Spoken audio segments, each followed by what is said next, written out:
États-Unis avaient dû payer 2 milliards au Nicaragua. Donc ça dépend des moments. Hein. Quand il y a eu Bush fils, il avait une politique différente, par exemple, de son papa. Son papa a fait une guerre, mais limitée. Bush fils a occupé carrément l'Irak. Trump aussi a décidé, et c'est un homme qui respecte moins les droits que, par exemple, Biden. Donc il faut regarder quels sont les dirigeants que vous avez en face de vous. Qui respecte les droits? Non, ils respectent moins. Les dirigeants américains sont pareils. Il n'y a pas de démocratie. Mais non, le Nicaragua a gagné un procès à la Cour internationale de justice mais contre 2 les milliards, États-Unis. c'est quoi, papa? 2 milliards, c'est quoi pour un pays comme les États-Unis? Oui, c'est beaucoup pour le Nicaragua. Donnez-moi 2 milliards. Hein. Pourquoi les gens chez nous crèvent de faim au Congo? Est-ce que l'argent vaut la dignité? Il faut arrêter. Donc si on il faut la dignité, des centaines de personnes, on donne 2 milliards, non. Ça suffit. Mais si tu es pauvre, tu ne vis pas dans la dignité. Les gens qui vivent dans l'eau ou dans la saleté à Kinshasa, ils vivent dans la dignité. Dans ceux qui meurent, toi qui vis aux États-Unis ou en Europe là, tu as oui, 4 les ans. pauvres ne vivent pas dans la dignité. Aux États-Unis ou en Europe aussi. Si les pauvres partout. Ça, le vrai problème, tu rends ces gens-là le pauvre, c'est ça le vrai problème. Les donc, pauvres si tu veux changer la dignité des vies des gens qui meurent avec l'argent. Il faut comprendre quelque chose. L'argent, on dit toujours, l'argent est un mauvais maître, mais un bon serviteur. Donc on ne peut pas me dire que c'est dans l'extrême pauvreté qu'on a le plus de dignité. Monsieur Cameron, donc des personnes, ou soit 10 000 personnes sont mortes, et l'argent a servi quoi? Avec ces 2 milliards, 500, 300 milliards, ça servait quoi?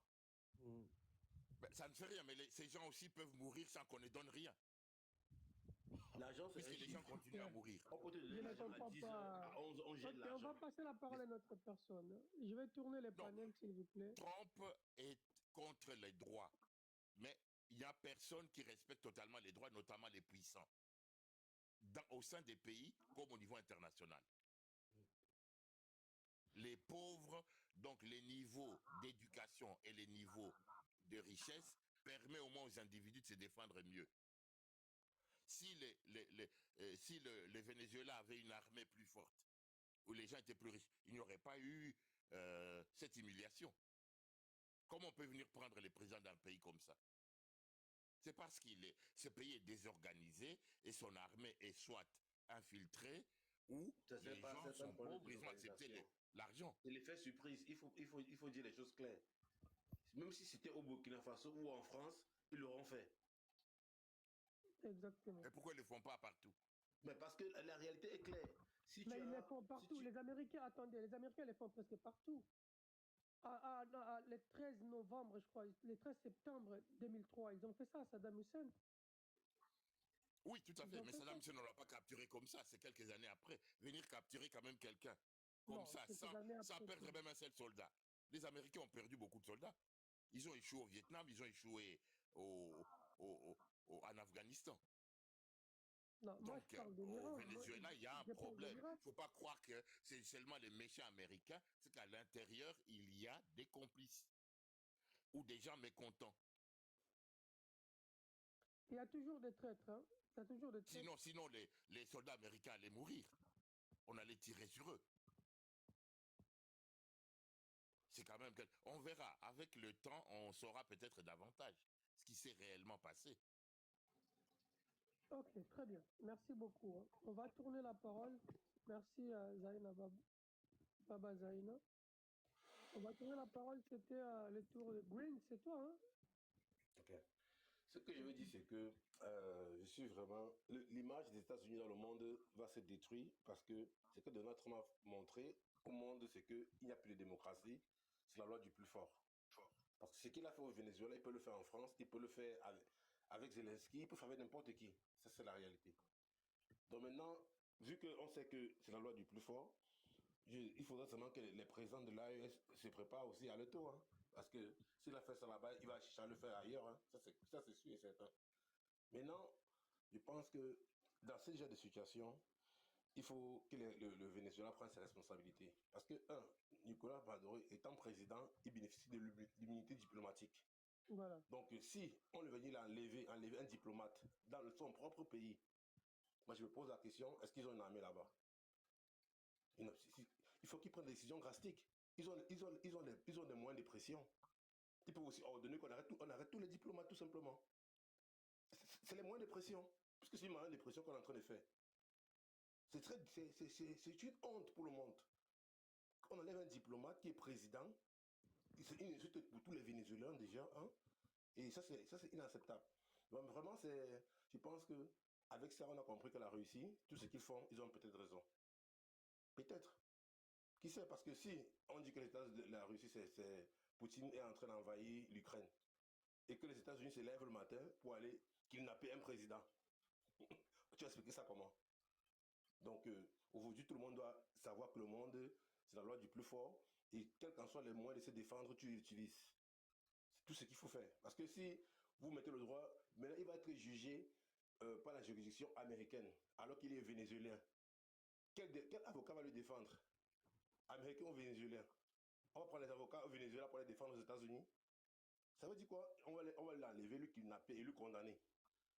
Ça, c'est la réalité. Donc je pense que à ce stade, les gens doivent comprendre qu'il n'y a plus de loi dans le monde. Le monde maintenant, c'est la loi du plus fort. Nous qui sommes les faibles, on assume, tu vois. Mais maintenant, eux, les présidents qui ont encore la capacité de se défendre, qui mettent dans la tête que la règle est la réciprocité. Aujourd'hui, on a refusé les visas aux Guinéens, au Mali pour aller aux États-Unis, tout ça. Demain, qu'est-ce qui ne dit pas que Donald Trump, parce qu'il est fâché du fait qu'ils ont appliqué la réciprocité, ils vont dire allez le kidnapper. C'est ce qui va se passer. Hein? Maintenant, si eux aussi de leur côté ne comprennent pas que non, s'ils font ça, nous allons faire autre chose. Il faut qu'ils se préparent déjà parce que ce que les États-Unis ont montré au monde, c'est que vous préparez-vous. Si vous n'êtes pas avec nous, vous êtes contre nous. Même l'Europe, si l'Europe aujourd'hui refuse l'accord avec l'Ukraine, ils sont capables de le faire même en Europe. La preuve en est, il y a des années, avant le scandale de Wikileaks, les États-Unis ont mis les dirigeants européens sous écoute. Les propres homologues avec qui ils travaillent. Voilà. Mm-hmm. Donc, s'ils sont capables de le faire, ils vous ont montré auparavant que eux, ils sont dans un autre monde.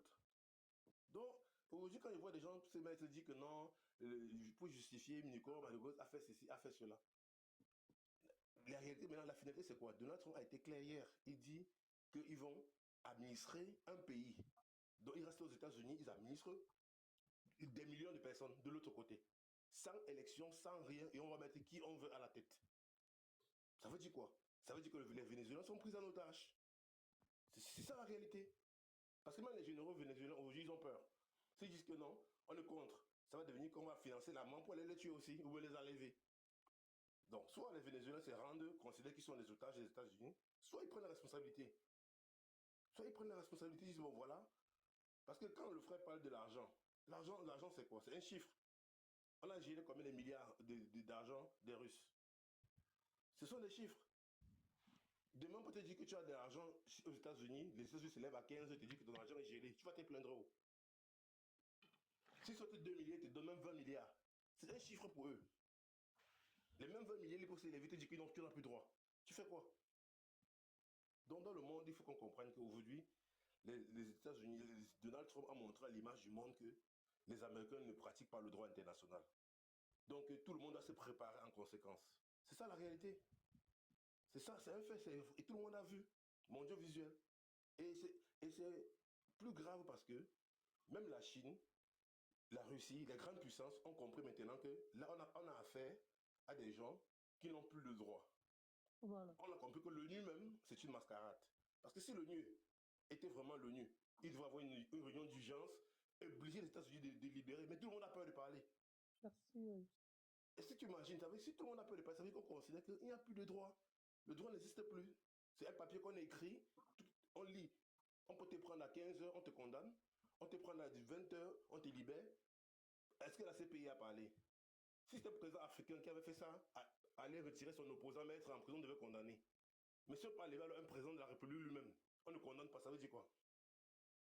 C'est très grave. D'ailleurs, Macron n'a pas condamné. Hein. Macron n'a pas condamné. Macron d'abord. Qui va condamner? Tout le monde a peur. Tout le monde Macron a peur félicité. Non seulement Macron a peur, non. Mais Macron a félicité. Il a dit que maintenant, le peuple vénézuélien est libéré. C'est-à-dire, tellement qu'il a peur. Tellement À la qu'il a situation peur. là, les présidents de l'AES doivent maintenant comprendre qu'à ce stade, ils doivent se préparer à ce genre de scénario. Parce que ça arrive ailleurs, ça va arriver aussi en Afrique. Parce que dernièrement, ils ont frappé au Niger sous prétexte qu'ils veulent arrêter les terroristes. Alors qu'ils ont le plus grand renseignement du monde. Ça veut dire quoi? Ça veut dire que demain, ils vont se lever, ils vont bombarder le palais présidentiel à Ouagadougou. Jamais, mon frère, la business noire arrive. Il faut même pas venir avec ses croyances.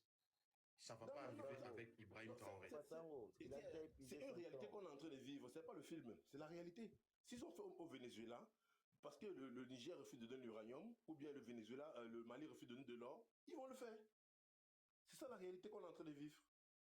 Il ne faut pas penser que c'est des rêves, c'est la réalité. Mais Les présidents doivent penser que vu qu'ils réagissent de cette manière, qu'est-ce que nous on fait pour nous protéger? Green Card, moi je voulais seulement ajouter ce que tu viens de dire. Tu as fait une bonne analyse, mais je voulais dire pour la Russie, la Chine et la Corée, regarde, la Russie est là comme détenteur pour regarder. Les États-Unis le décidèrent, les Européens sont là pour, comment on appelle des snitch, pour faire les traîtrismes. Les Européens sont là, tu peux te confier aux Européens, mais ils vont jouer à leurs médias pour t'accuser chez les Américains ou de t'exposer aux yeux du monde. Alors nous, les Africains, nous sommes comme des pions de tous ces Occidentaux. Ne pensez même pas, les Africains, nous sommes déjà dominés avant que vous le pensiez. Je ne sais pas pourquoi vous mettez des Africains. S'ils décident aujourd'hui d'envahir l'Afrique pour recoloniser l'Afrique, c'est ça le message en fait. Pour recoloniser l'Afrique, ils peuvent le faire parce qu'ils ont déjà... Qui a dit ça? Qu'il faut recoloniser l'Afrique? Il a dit ça de façon... Voilà, même Eric Press, hein, l'ancien marin, puisqu'il était dans marin, pas Marines, il était dans marin des États-Unis. Donc, s'ils décident aujourd'hui, les États-Unis, ils veulent s'imposer en Afrique, comme il vient de faire au Venezuela, ils peuvent le faire facilement. Mais il faut que vous le sachiez, nous sommes déjà dirigés par leurs esclaves. Ils décident quand ils veulent, ils nous mettent de pression, et puis il met de président, voilà. Il m'a dit son idée, s'il vous plaît, messieurs. Monsieur avait pris l'émotion. Je vais chuter par là. Il met de président quand il veut, tu vois. Donc pour nous les Africains, il ne faut pas même rêver. Vous les Africains, vous devez être déjà prêts. Donc ceux qui disent faux, il faut regarder la réalité. On n'a rien comme des arsenals, rien comme nucléaire, sauf l'Afrique du Sud peut-être. Et aussi ils sont dominés par des Blancs. Il a rendu voilà. Et aussi ils sont dominés par des Blancs. Je ne sais pas qu'est-ce que vous rêvez. Nous sommes déjà dominés avant, il y a 200 ans, 60 ans. Je ne sais pas qu'est-ce que vous rêvez. Merci. Merci beaucoup. Juste en parlant de la France, Donald Trump a même menacé. Nous avons une certaine marge de liberté. Elle est petite, mais elle est meilleure que nos ancêtres. On ne peut pas venir nous prendre comme ça et nous amener dans les champs de coton. Mais on les fait de manière indirecte, effectivement. Mais avec la complicité de nos dirigeants. Mais ce ne sont pas les dirigeants, ce sont des otages. Parce que les dirigeants qui sont là, ils sont là pour servir les puissances extérieures. Parce que s'ils refusent le lendemain, ils deviennent otages. C'est ça que vous ne voulez pas comprendre. D'ailleurs, je crois que Donald Trump a menacé... Attendez, fermez la discours pour... Baba, please. Baba, il faut fermer les micros, s'il vous plaît. Oui, pas vos micros. D'ailleurs, Donald Trump a menacé, si jamais la France condamne Marine Le Pen, que lui, il va justement, il va arrêter les magistrats et tout qui vont condamner Marine Le Pen. Oui, mais il n'est pas tout puissant. Il a dit ça au Brésil. Et on a quand même condamné Bolsonaro. Il ne faut pas le prendre aussi pour tout puissant. Il n'est pas tout puissant. Il ne faut pas le prendre pour tout puissant. Nous, on voit des actes, on ne va pas le prendre pour tout puissant. Il est tout puissant. Moi-même là, j'étais pour la Russie, mais là... Un président, c'est fait qu'il n'appelle pas un autre président, tu dis qu'il n'est pas tout puissant, comment? Les gens sont... Papa Songo, sache-le que l'Amérique, s'il essaye d'agir face à la France par rapport à sa justice, la France va agir au pur. Mais la France, c'est une vraie nation souveraine. La France ne peut rien faire. La France va faire quoi? La France va faire quoi? Guerre 6 heures du temps avec la Libye, la France a demandé l'aide des États-Unis parce qu'il y avait plus de munitions. Non, c'est pas que oui, la France est moins puissante, mais elle n'est pas totalement impuissante. Elle n'est pas comme le Congo, la justice française est souveraine, mon frère. Elle a quand même une puissance. La justice que vous parlez là, ce sont les hommes qui jugent. C'est pas un robot, hein. Ce sont des hommes. Hein. Les mêmes hommes qui ont écrit Bon, les papa, lois, là, pouvaient papa les Songo, contourner. on peut évoluer faut un petit arrêter. peu parce que moi, je peux pas parler tout le temps des Européens, tout ça. Je voulais parler un peu après, quelqu'un d'autre peut Écoutez, parler. laissez les gens qui sont venus maintenant pour parler. On va écouter d'abord Edouard. Edouard, Oui. bonjour. Tongo, moi je suis monté avant. Ouais, bonjour mon frère. Putain, vous aurez après, juste après lui, juste après lui. Désolé. Non. Ouais. Oh, Tu non, avais non. tourné la panel en fait. Parce que Tu te tu souviens es pas? Tu as tourné la contre panel. les chrétiens, c'est pour ça. Ici, c'est Ah pas question des non, non, c'est pas pour ça. Aujourd'hui, c'est la géopolitique. Aujourd'hui, c'est la géopolitique. Aujourd'hui, on est des amis. Hein. Je pense qu'on est des amis. Allez-y, Edouard.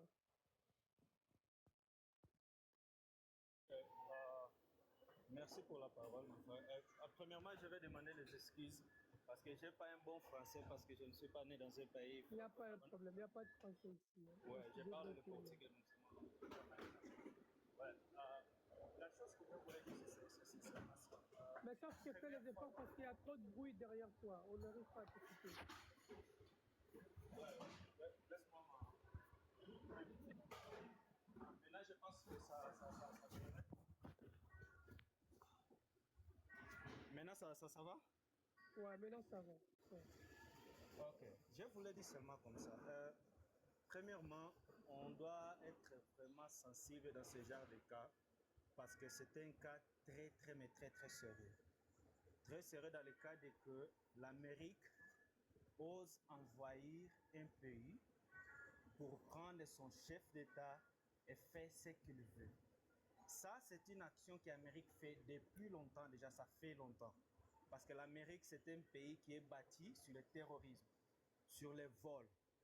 Et la principale chose que l'Amérique veut, c'est seulement prendre le pétrole du Venezuela et c'est tout. Et quand on parle comment que l'Amérique rentre avec la facilité dans un pays où il y en a une armée, le problème c'est quoi? Maduro a pris déjà beaucoup de temps dans le pouvoir. Et quand un président prend beaucoup de temps dans le pouvoir et ne fait rien, ça fatigue les gens. Même leurs propres chefs d'État, de majors, de militaires, quelque chose comme ça, ils sont déjà fatigués de Maduro. Parce qu'au cas contraire, de ce que j'ai écouté de mes frères ici, ils parlaient ainsi de suite, au cas contraire, mes frères, la vérité soit dit, que ça soit dit. Au cas contraire, ça pouvait arriver la même chose qui est arrivé au Vietnam. Des Américains ils pouvaient mourir et des Vietnamiens aussi mourir. Parce que quand on parle de la souveraineté d'un pays, quand on est vraiment d'accord qu'on va défendre notre patrie, on peut dire tout genre de choses. On peut faire tout genre de choses. Peu importe si c'est l'Amérique ou quoi que d'autres pays, mon frère, ils pouvaient se défendre. Le problème dans le Venezuela, c'est la trahison. Il y avait une véritablement trahison là-dedans. Parce que, Maduro, quand avait entre eux, ça a été déjà un problème pour les États-Unis parce que les États-Unis savaient déjà que leur ambition dans leur pétrole, ça va être coupé. C'est pour ça que dès le début du mandat de Maduro, les dollars au Venezuela, c'était un problème sérieux. Et aujourd'hui, nous savons très bien que le monde sans les dollars, quand ton pays n'est pas financé par les dollars, ça va devenir un problème sérieux d'économie dans votre pays. L'Amérique avait coupé le contrat des dollars avec le Venezuela. C'est pour cela que la Venezuela a pris cette, pris cette vie-là de difficultés.